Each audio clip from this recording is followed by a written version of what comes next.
So why were the Kulaks and the boyars targeted and the other groups? I'm assuming it has something to do with the movie Fiddler on the Roof, and this would explain the specific targeting.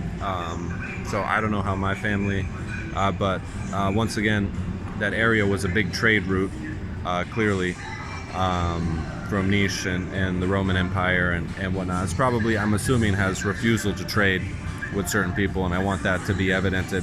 And I think the movie Fiddler on the Roof probably divulges into that a little bit. And this is why I think that was why the purges even started. We know Lenin's background.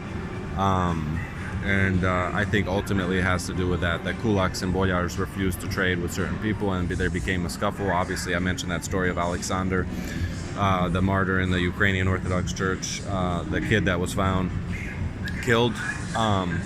So someone's playing this like weird Sputnik stuff behind me. Has nothing to do with me. I don't know who he is. He's come here at this round table just to kind of blast music. But in any event, if people are wondering why the Kulaks and the boyars got targeted, I can't say with 100% accuracy.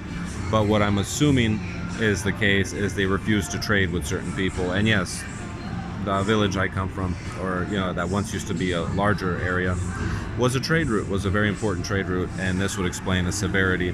And yeah, just to make it a little more clear.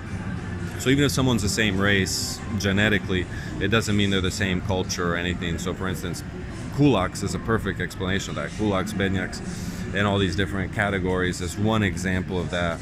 And I mentioned the other examples, cultural differences. These families do this, these families do that, like I said, just because someone's related to you, and it's like saying, well, we're, whatever, you can do it. That's enough of a definition. I'll let you, figure out all the variants. But yeah, that's it, and yeah, so the purges of the boyars and the purges of the kulaks most likely stem from the Fiddler of the Roof and the refusal to trade and this animosity that occurred between these groups, and then they kind of repackaged it, and sold it to people and so on, so whatever.